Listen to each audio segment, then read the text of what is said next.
everything changed. I mean, I lost the use of my body as I knew it. I became paralyzed from the chest down. I lost the use of my fingers. We lost everything. I misunderstood what success is. Success is finding our purpose on this planet. What are we here to do? I was in a very dark place in life. Having nothing at one point, it's the freest I've ever felt. Oh, I love life. Like I love life. Every minute of it, every second of it. It is, I mean, it's a gift, right?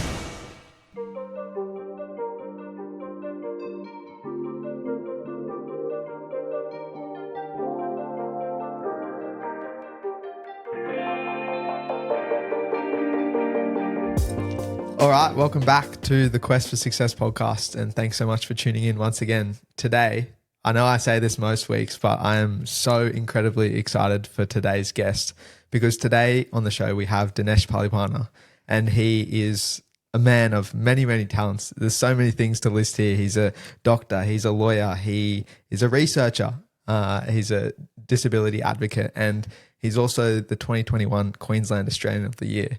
And he's also the author of this incredible book, Stronger, which Jem and I both read. And it's there's so many key takeaways from that book. And so we're so excited to get him on the show today. So Dinesh, thank you so much for joining us. No, thanks for having me. I'm excited. I've been looking forward to our chat. Yeah, 10 months back, Dylan and I start talking about the podcast, and we thought, exactly, what are we going to do? Like, we want to bring some inspiration to other people. So we put together a list of people. Believe it or not, you're on the top. Oh. So this took us 10 months to get here, but we are so glad to be here talking to you today, Dinesh. Oh, I'm glad that we did. Yeah. And Dinesh, this whole podcast is about success, right? And trying to understand what it means to different people, and then also the kind of core traits that build a successful life. And so before we get started unpacking your incredible journey, we really need to set the groundwork. And so I want to ask you, what does success mean to you? That's a difficult question. I think actually success, I feel like it took me a long time to find what that means to me. And for a long time in my life, I misunderstood what success is. So I thought that success was having a prestigious job. I thought that success was having a big house. I thought that success was having a nice car. Is it a beautiful woman, or what is it? But I was wrong for the longest time. And I think actually success is finding our purpose on this planet. What are we here to do? And I think that's important because there's the podcast and the series of books written by Simon Sinek, which is about start with why. So I think success is actually figuring out, why am I here on this planet? Because if we find our why, then the rest just flows. So for me, success is that, finding the why. That's really, really deep and an interesting place. And we kind of want to dive a bit more deeper into that as we go. So I suppose for us to begin, we really need to paint a picture about your early life. And I think that's kind of where, us as people are really, really formed. So can you take us back to your early childhood? Tell us a little bit about your upbringing and kind of that early stage of your life. Well, I think the three of us chatting right now have a common thread. Our roots, which was Sri Lanka. So I lived there for the first 10 years of my life, from 1984 to 1994. And were you born there, Dylan? No, I was born here, but okay. Still got family over there. He was born in 2001. Okay. So, Jam, you would have had some memories of... Absolutely, yeah. I came here 1990. Yeah. I think life was so hard for in Sri Lanka during that time, and there are still people that struggle. So I grew up around that time. But it's interesting, like there was war and poverty and struggle, corruption, all of those things. But at the same time, I think the life that my parents gave me was really good. Like I have very good memories of Sri Lanka, and I felt loved and cared for, and I felt like I had everything. And that's probably what we all want as a kid, right? Just to be loved and to be cared for. So even though the environment was difficult, not just for me, but for many of us, I think I still had a pretty good 10 years. And then we moved to Australia, and we moved around a bit and had the life of the new migrant, starting from very little. And we lived in Sydney for a little bit, then we moved to Byron Bay. And that's where I went to school, and it was just a beautiful place to go to school. One of the most, I think, where it might have been different for me compared to perhaps other migrants from Sri Lanka is that we generally end up in a fairly conservative environment. And Byron Bay is not conservative at all. So it was a very free-spirited town, and that's what I grew up in when I was a kid. So I went to school there for a little while, and then finished school in Brisbane for the last 2 years of my life, where it was a lot more academic and focused.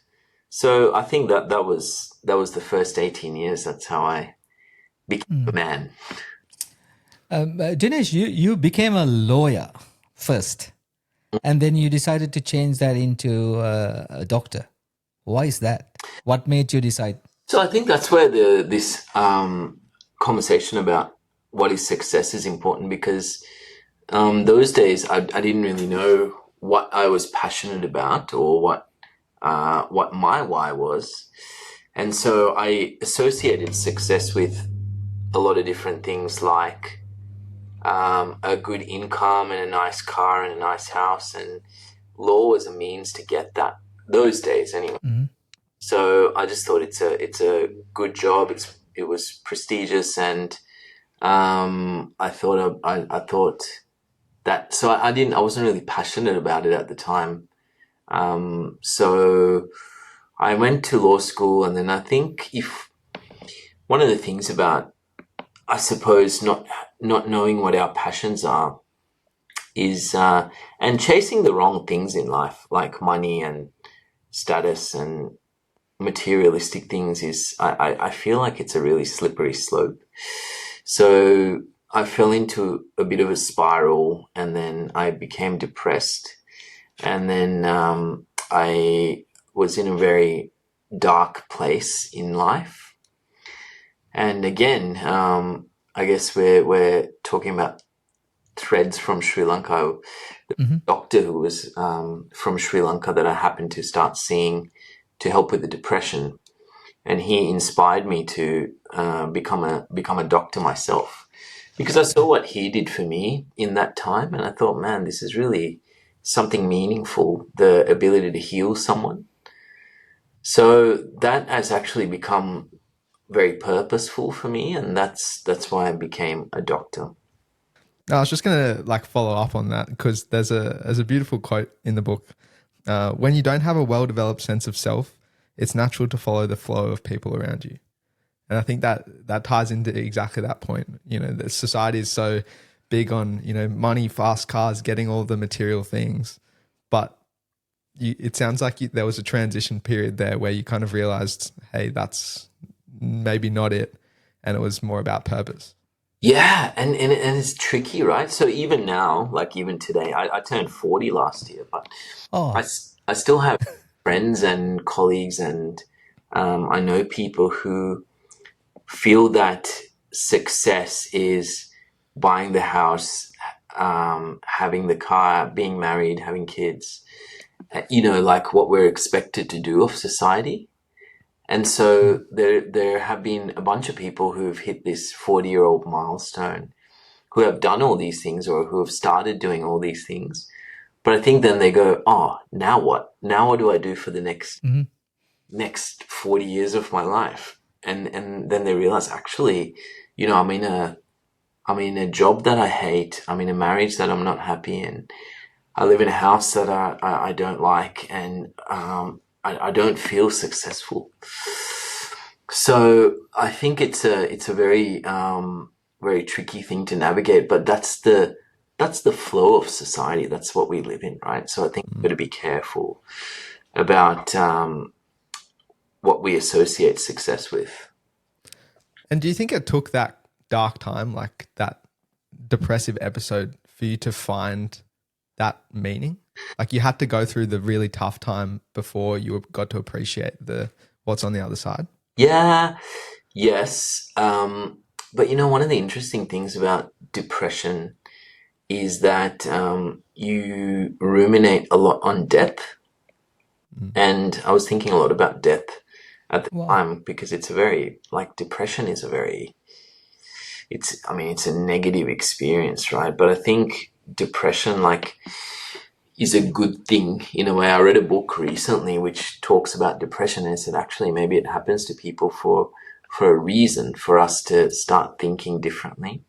So I used to think a lot about death, and one of the things I start to realize is, okay, if I'm to live the next, I don't know how many years, but if I get to the end of my life, if I'm about to die, if I look back on my life, how would I want that to be? How will I feel like it's successful? And actually there are certain philosophies which suggest that we should meditate on our death, because it helps us look back at life.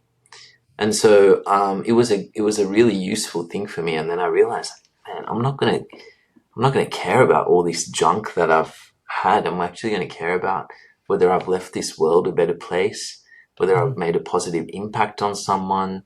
Those are the things that I'm going to care about. I'm going to care about the people that I loved. So none of this is actually going to matter. And that's how I found what was meaningful to me and what was purposeful to me. And there is this beautiful poem which says, "My barn having burnt down, I can finally see the moon." So I think sometimes we have to lose our barn to be able to see what's important. So yeah, it was a really good thing that happened. Hey, sorry to interrupt. I just wanted to ask a massive favor of you guys. At the moment, we're putting a big priority on growing our YouTube channel. So if you aren't already subscribed to us there, if you could head over to YouTube, type in the Quest for Success podcast, or just click the link down in the show notes below, head over to our channel and subscribe to us there. You'll get access to all of our video interviews that we do with our guests. And it will do us a massive favor because it will help us grow the show, which means we can get on bigger and better guests for you guys. And with that, back to the episode. So Dinesh, talking about losing, if you don't mind talking about this, at the age of 25, young man, I guess I can imagine, full of life, you lost sort of everything in a second. Can you take us through that journey, if that's all right with you? We just want to understand what perspective change with that incident. Yeah, everything changed. I mean, I lost the use of my body as I knew it. I became paralyzed from the chest down. I lost the use of my fingers. We lost everything. We lost our house. We lost, my mom and dad split up. So all of these things that I had in my life were lost. And I didn't want to lose any of it, obviously. But sometimes these things are ripped away from us. I didn't even have clothes, I didn't own a bunch of clothes. I didn't own a pair of shoes. Like, all of it was lost for a while.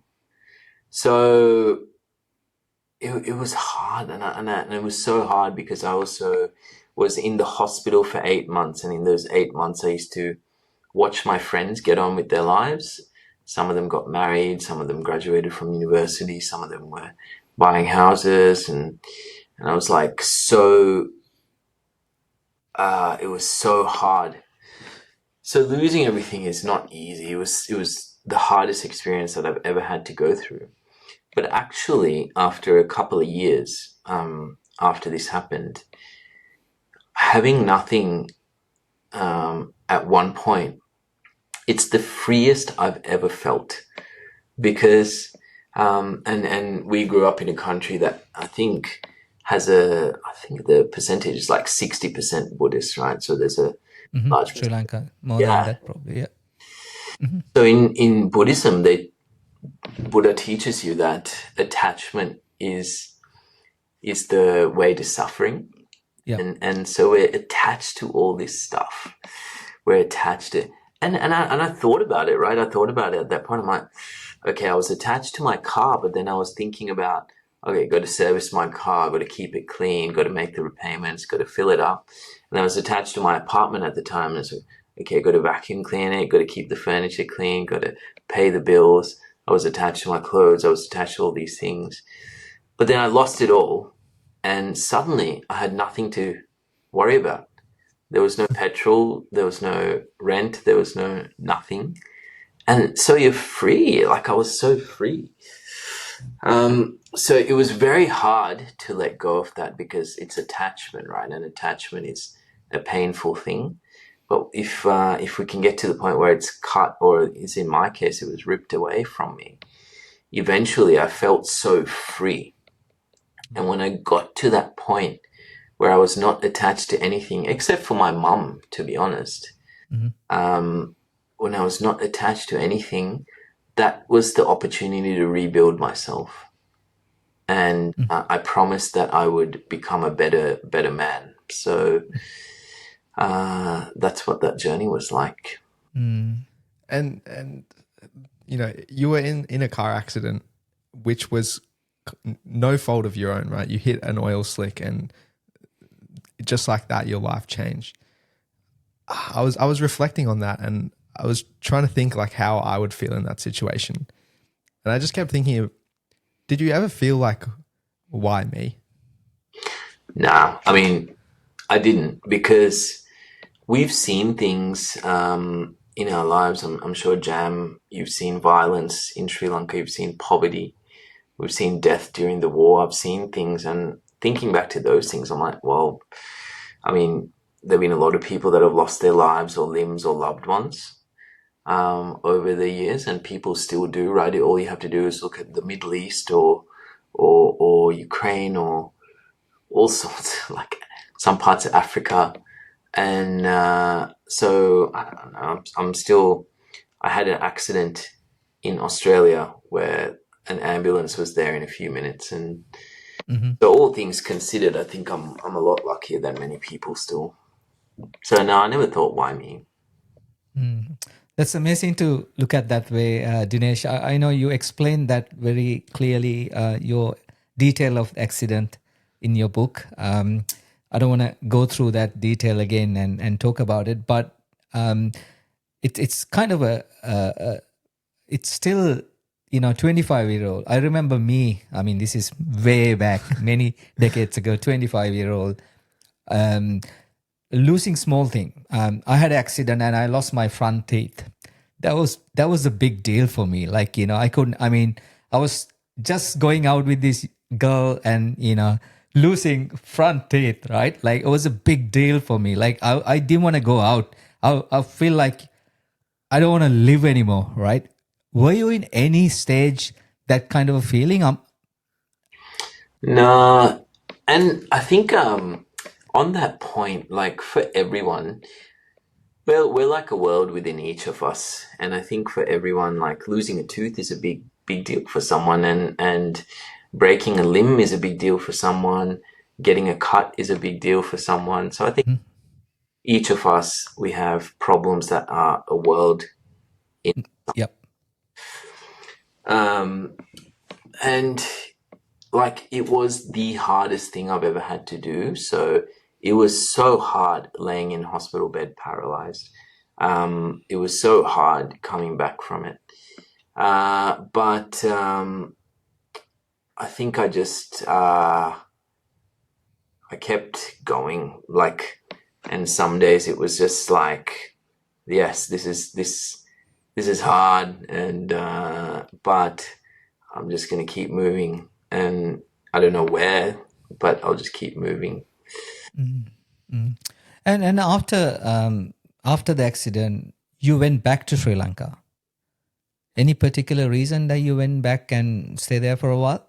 I think one of the things was I didn't. There were a number of reasons, but one reason was I didn't want to face the world anymore. I hadn't actually been back to Sri Lanka for 15 years until that point, but I didn't want to face the world here as I knew it. So I thought in Sri Lanka, no one would know me, and I'd be anonymous and I could just be there. We also had family there, which, again, fell apart after a few weeks. And we just, I don't know, me and my mum, we went back. So we just thought it would be an okay environment. And I actually wasn't planning to stay there that long. But it ended up being a couple of years. So there are a number of reasons for going back. But I think for me, one of the best things was I could learn how to face the world again, and I could learn how to rebuild my life again. And, after the accident, you spent quite a while in hospital surrounded by other people. And you talk about it in the book, it kind of gave you a sense of perspective as well, because you got to see what other people were going through. But I want to go back to kind of the point you mentioned before about death as well. You mentioned in the book that you saw one of the people next to you, they went into arrest or something, and then minutes later they weren't there anymore, and that kind of hit you pretty hard. And then going back to your depressive episode, thinking a lot about death, how do you think this whole experience has shaped your perspective on like the value of life? Oh, I love life. Like I love life. Every minute of it, every second of it. It is, it's a gift, right? We're here with this conversation. Like, we get to live in this world. We get to experience summer and winter and see the birds and see the sky. And it's a beautiful thing. Life is a beautiful thing. We get to love people. We get to have our parents and kids. These are amazing experiences. So life is really precious, but I know that I work in the emergency department now, and we see how quickly life is taken away as well. It doesn't matter how old you are. It doesn't matter where you live. It doesn't matter how much money you have. None of these things matter. But with one swipe of her hand, fate can take life away, or whatever it might be. So I think I've come to learn that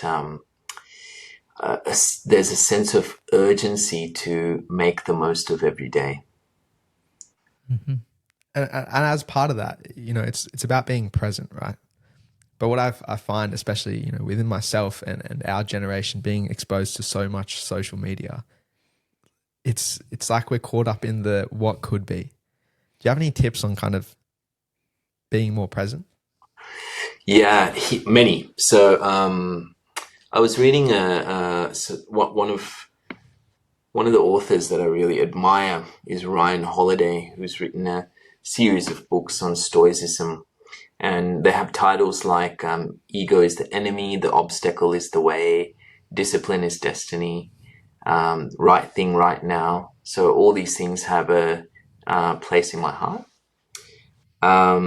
And he did an interview with, I think, GQ or something that I read recently.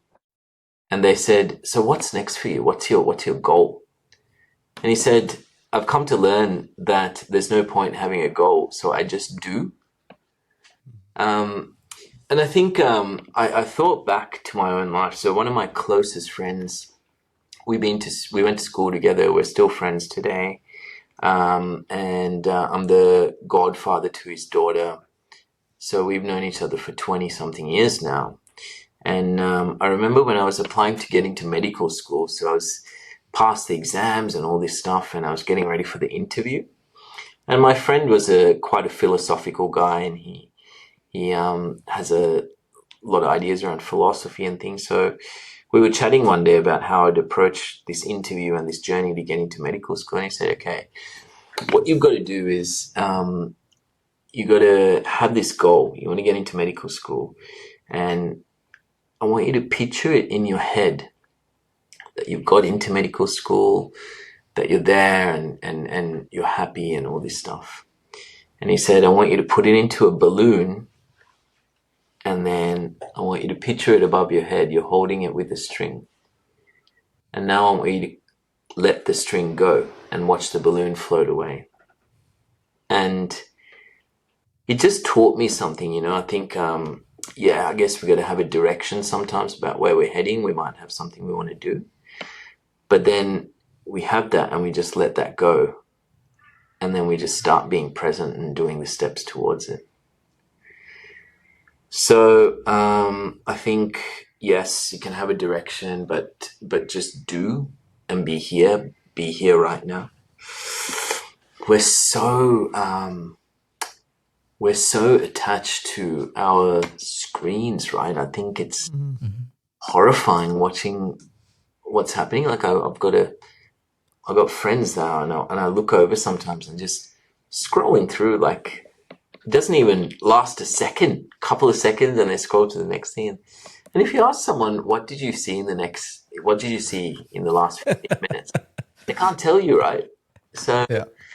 I think we have to force ourselves to be actually present and to be still and to allow ourselves to think and to enjoy this world and to talk to people and to exchange ideas. So it's something that we have to be quite intentional about too, I think. Yeah. So, Dinesh, going back to your medical school, right? So you had the accident when you're in first year of medical school? I was halfway through, exactly. Oh, right. And then you had to take some time off. And then how do you manage to get that courage to go back and continue that? So this is about living a life with no regrets, and that's a part of everything that we've talked about in our conversation today, because we've talked about success, we've talked about the value of life, we've talked about how life can be taken away from us at any time. But the other part of that is, do we want a life of regret? And it came down to the point where I was like, I'm so passionate and I love this thing. And I could let it go, right? I remember having conversations with friends and like, well, you're a lawyer anyway, so why don't you go practice law, or why don't you do this one? And I thought about it, to be honest, because it was like, why would I want to go through this thing? Is what one of my friends said. But then I thought, okay, let me think. In 50 years' time, if I look back at life, am I going to regret thinking, damn it, I should have just taken a shot? We regret the shots that we don't take more than the shots we do take. So it was a matter of, actually, I don't want to have any regrets. I just want to try. And if I've made an attempt and failed, that's okay. But I won't be okay with not making an attempt at all. So that's really what it came down to, not wanting to have regrets. And this is a little bit of a change of pace, but throughout the book, one of the things that struck me a lot was the support from your mum. And there's one line where you're talking about something that your mum says often, which is helping one person might not change the world, but it will change their world, right? And do you ever reflect on how she's changed your world? Oh man, yeah. I mean, she is the biggest influence in my life. She's taught so many things. She's shaped me. She's been there for me, and she's also a large part of my world. So she has given me a really good world to live in, and for that, I'm always grateful. But you're right, and I don't have to look too far to see my biggest hero, which is my mum. And I imagine she must have had to give up a lot to support you through this journey, because traveling back and forth between Australia and Sri Lanka, trying to hold down a job to provide for you. Is there ever enough words that you can say thank you to her? Nah, and that's only the surface of it, man. There's day out stuff that she still does for me every day.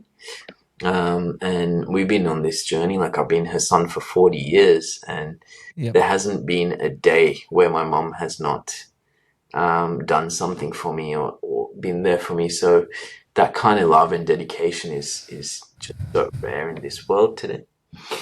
And I can't, and I guess the only thing I try to do is just to honor her in the way I live, and to for the world to know that this is her son, and hopefully be a good man and to do good things.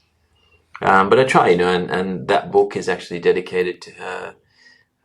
Everything I do is dedicated to her. So hopefully that honors her. Your mom must be so proud of you. I hope so. We have our moments. We still have our moments, but no, I hope so. Yeah. So Dinesh, I don't know if this is a right question or right way to ask this, but if you had an option, if you get a chance to change everything and choose your life, would you do any differently?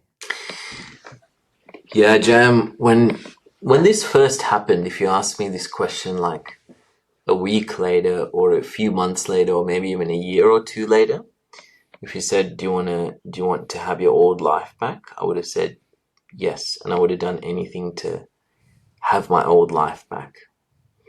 And in fact, I remember counting days. I was thinking, okay, it's been 6 months and I'm still like this. It's been 9 months and I'm still like this. It's been 18 months and I'm still like this. But in 11 days, it'll be 15 years since this happened. And I wouldn't trade this journey for the world now. It's been hard. It's been challenging, but there have been people that have come across, that have been a part of my life. There have been friends that I've made. There's the relationship that I have with my mother, and people around me. And I think it's too high a price to pay all that up. And I wonder what kind of person I would have become if this hadn't happened to me. Yep. And like, I think I was still a 25-year-old that was, I found my path. I found what I was passionate about. I found the why, but I was still making mistakes. And I wonder where life would have gone if it hadn't forced me to really think about things, which is what this did. Do you often think that way, or that doesn't really come to your mind? I just, on moments of reflection, I think, what kind of person would I have become had this not happened to me? Because I also observe people around me sometimes, and I have friends and colleagues who are profoundly unhappy with their lives, and I'm happy. I'm grateful. I'm every day is a blessing, and I feel really good. So I wonder sometimes, will I have become that way had this not happened? I don't know. And do you think that's largely due in part to the amount of time you had to be able to sit and reflect on life? Because I feel like it's something, it maybe accelerated your maturity, right? You had so much time to think and reflect. Totally. And I read once that many a great thinker and leader has been made in prison.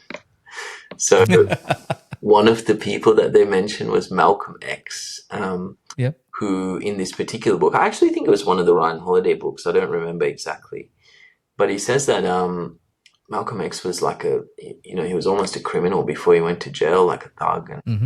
But in jail, he read all this stuff, and he said that's when he felt most free, and he had the opportunity to reinvent himself. And he came out and was a different man. And there've been other people also who have had this forced period of time to think. And again,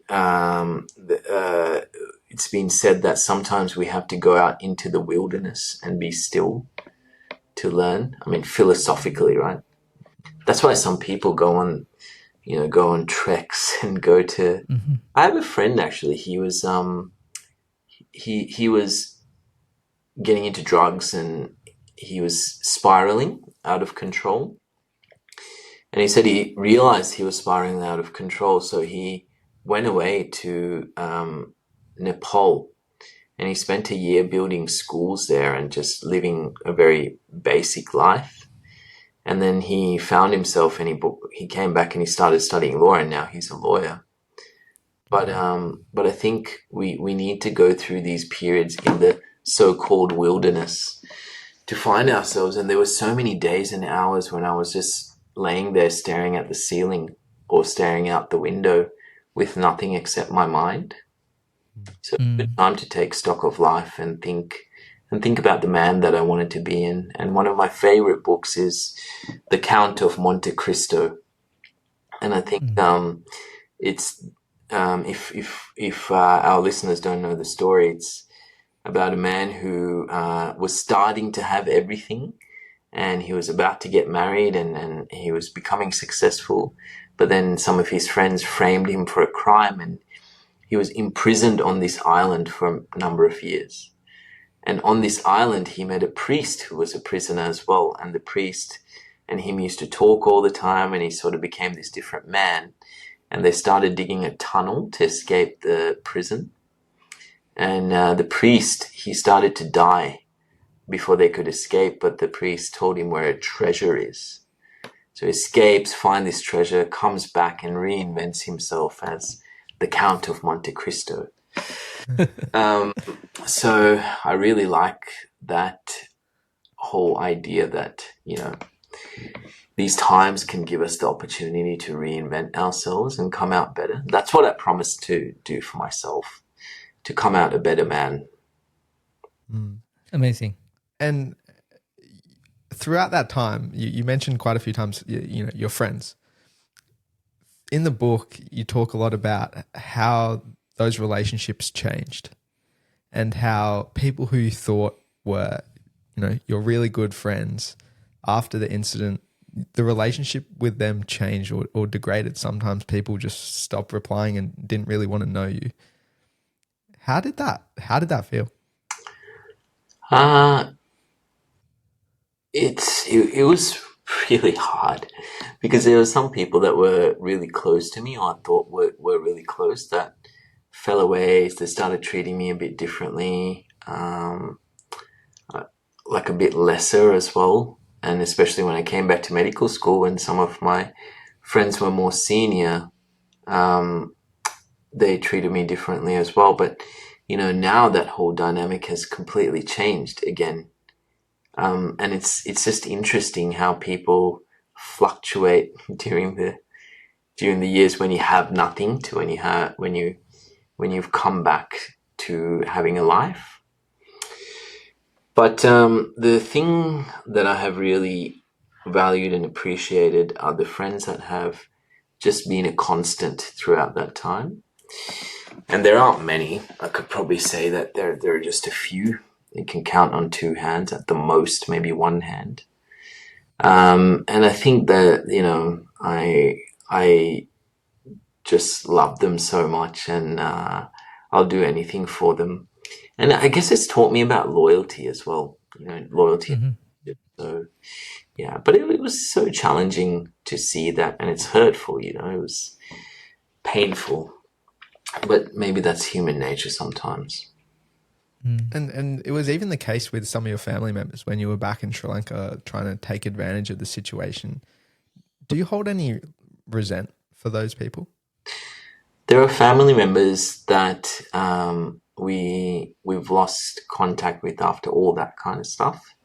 There are family members that, and the funny thing is, I think about this sometimes, and I'm like, I actually don't have any feelings, positive or negative, and so it's just like I don't even have curiosity, which is really interesting. Like I wonder if, is what's that all about, right? Like I think I'm not, like, I'm completely ambivalent to it, and I'm not sure why. Maybe I've just let that go completely. But no, I don't think there's any resentment. So, Dinesh, now you inspire so many people, just like me and Dylan, and there's so many other people. Do you feel a weight of responsibility to always stay positive and continue to do this? I think so I feel like I've been afforded many privileges and honors over the last number of years. And I think it is a responsibility, but I think it's a really, it's a responsibility that I cherish and welcome and hold dear, and I'm honored by. But I do feel that I do feel the need to conduct myself properly and to be a good person, especially after coming across kids, over the years that have said, I came across someone last year who said, you inspired me to become a doctor, or you inspired me to do this or that. And so it got me to think, like, man, this is a serious responsibility and an honor that I need to. So I've chosen to do many things. Like I don't drink alcohol, I don't smoke, I don't go to clubs, I don't do any of that kind of stuff, because that's not the kind of example I want to set for kids. Even if it's one, or even if it's two, or even if it's three kids, or other people, like I want to try and set a good example, if that's the effect that I have been privileged to have on someone.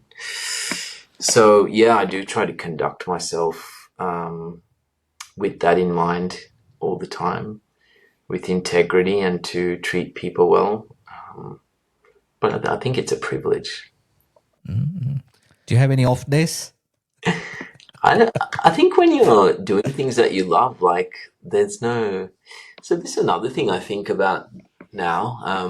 And this Christmas gone, I was working over Christmas and I was doing some night shifts, and so I spoke to a lot of people in the subsequent weeks, and they're like, "Oh, that's so sad. You were working over Christmas." I'm like, "I'm not sad, actually. I was super happy. Like, I don't, I don't think, when you're doing things that you enjoy, like we all have choices, right? Yeah. I'm not forced to work as a doctor. I'm not forced to go to work. I'm not forced to do anything. And there are people in this world that are forced to do stuff. There are people living in prison camps, and there are people living in modern slavery. There are people that are forced to actually do stuff. There's all kinds of slavery on this planet still. Mm-hmm. I actually have a friend who's an anti-slavery activist, and she told me that slavery is more of a problem today than it ever has been in history. Really? But Wow. I fact check that, but this is what my friend. So here we are in Australia, where we have free education, free healthcare. We have a lot of things, and I'm not forced to do anything. So I have choices.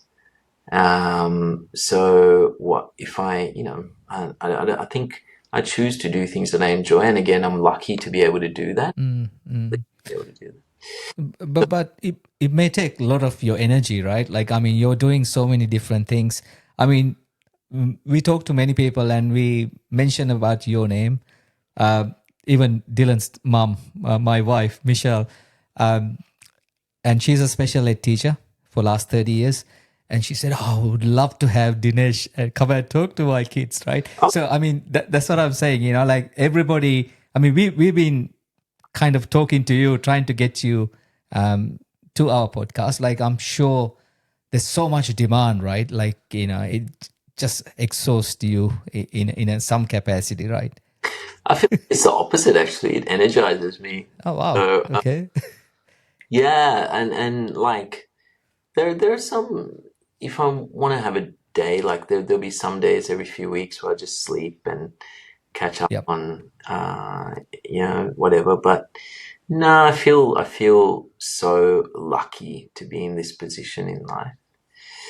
And I don't know when it'll end, Jam. Like Yeah. I don't know. Like I don't know when it will end.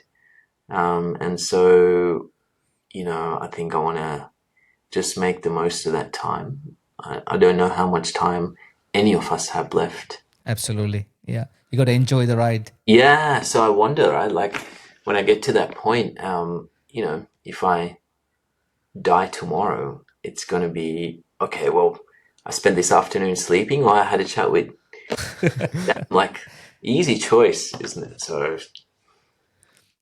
And I want to go to, you were talking a little bit about advocacy. And I know you're quite a strong advocate for rights for people with disabilities. And you faced quite a lot of adversity, especially through that back end of medical school. You pushed for so many changes to help include you in that kind of process, only to get to the end of it and then not be afforded a job. And you were the only graduate out of that entire cohort that didn't get a job. So it was pretty clearly a reflection on what they thought your ability was. Do you ever kind of look back on how many barriers that you've broken down? I I've come to learn that humility is one of the most important things as well. And so I try not to I think of the journey and I think of the different things that I've had to take, but I never really look at it as I don't know. I don't know how to word this, but I remind myself that humility is the most important thing. And while there's been barriers, I love that saying that the obstacle is the way. So I feel like they've paved the way for us to have this conversation today. And I suppose what drove you to break down those barriers? Were you doing it for yourself? Well, Or you only have one shot at life, right? You only have one chance at this life. Someone told me once, this is not a dress rehearsal, right? Life is happening, right? Yep. The truth. I love that. So knowing that I've just got this one chance, that's why I just said, okay, got to do everything I can to get the outcome that I want. And then you kind of shift your focus as well to spinal cord research. Can you tell us a little bit about what you're doing in that space? Well, we've put together some of the most promising research in spinal cord injury, and that's a combination of electrical stimulation of the spine, thought control, and virtual reality and drug therapy. So we put a combination of those things together because they had a lot of emerging evidence that it can be useful to repair paralysis in spinal cord injury, and that we've put together a project. And again, it's been about chipping away at it for many years. There's been a lot of blood, sweat, and tears. And now we're running a study. We've got about 12 people in the study right now, but we're hoping that it'll be 20 to 40 people over the next couple of years. And we're working towards reversing paralysis. And are you hopeful that one day in the future it will be reversible? Hope is everything. I think Yep. we got to have hope, right? Like someone hoped that we could land on the moon. Someone hoped that we could build a light bulb. Someone hoped that we could have an electric car. Someone someone hoped all these things. So I think all human progress has been built on hopes and dreams. And yeah, I totally hope that we can not because I hate my life currently, Yeah. but because I think we could try, right? Like we're not gonna, why not? Like we're working on cures for cancer, we're working on cures for heart disease and all this stuff. So spinal cord injury is one of them, and that's in our effort to help better humanity.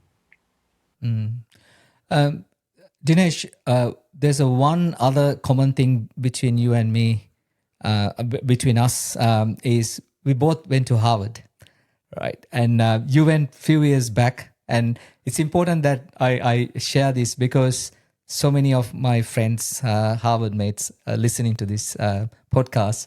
So you're one of the very first quadriplegic students at Harvard. Is that right? Yeah, so I only spent a short period of time there doing a clerkship in radiology at the medical school.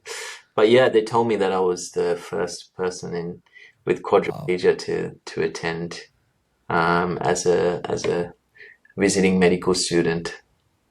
All right. Yeah, it Did you enjoy your time there?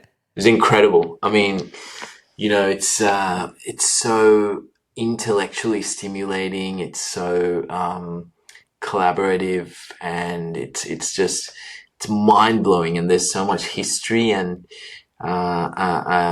also Boston is just incredible. Amazing. Yeah. Amazing. Yeah. And I know that was like a dream of yours before the accident as well. So was that kind of a real joyous moment for you? Kind of getting over there and completing something that you weren't sure was going to even happen.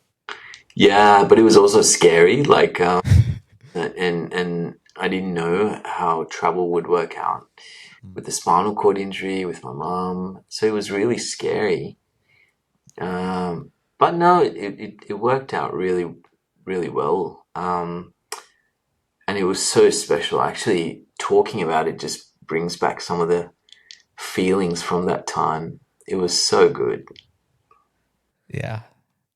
And working as a doctor now, I imagine there's so much that you see and learn from your patients. Is there any like takeaways?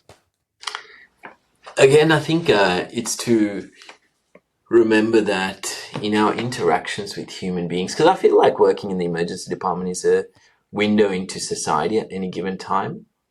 And for our interactions with people, it's often about the simple things like kindness and really listening to someone. And, medicine is, you can't treat the body without treating the soul. Mm-hmm. So I've learned that some of the best medicine is sometimes just listening to someone and actually understanding them. And that applies to all of our day-to-day interactions, whether you're a doctor or not. So I think those kind of simple things that we can do for our fellow human, I've learned. But also that everyone's problem is a big problem for them, and that's okay. Jamie, you were talking about the tooth before, and that was a big problem. Mm-hmm. And so everyone has their own issues, and it's a different size for all of them. And I think for us, it's not about judging them. Mm-hmm. Mm-hmm. And that's one of the biggest things I've learned as well. But there are a lot of other lessons, like it's reminded me to focus on the things that I can control and let go of the things that I can't. It's reminded me of how lucky I am sometimes. Mm-hmm. There's been emotional times, I've seen a lot of mums who are pregnant or sick, and it's reminded me of my own mum a lot of the time. So the lucky parent. Yeah, so it's such a human. Yeah. So Dinesh, you're currently working at the emergency. Yeah. So you probably seen similar kind of situation, like 15 years back, what happened to you. Yeah. And probably take your memory to that day, and maybe you're the best suited doctor to treat someone like that, right? Honestly, I don't know. Like, I mean, I remember that day, and when I've seen this stuff happen to people, I just think about how devastating it was. That day, and I feel for people, you know, like the fear, the uncertainty, the shock, the family, it's like a bomb being dropped suddenly. Mm. Uh, so yeah, I remember what it was like. Mm. And your book, your title, Stronger. Have you had to think about that title? To be honest, I wanted to call it unparalysed. So I feel, Uh-huh.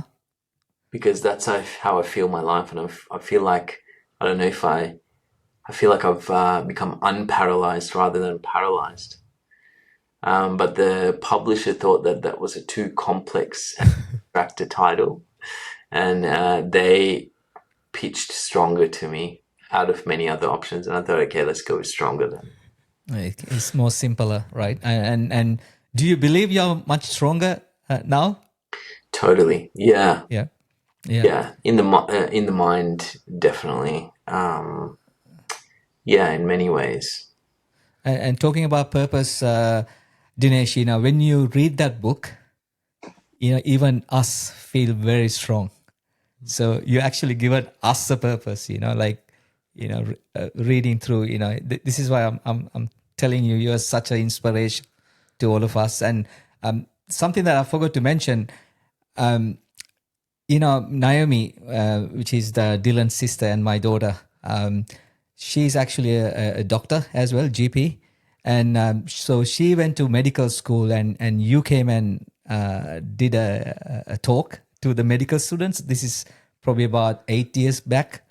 And she came, you know, one day after this session, she was saying, wow, you know, this Sri Lankan doctor, Sri Lankan born doctor came and did these inspirational talks. She was in tears. So not just us, you're touching so many different people. So amazing. And we feel more stronger this afternoon.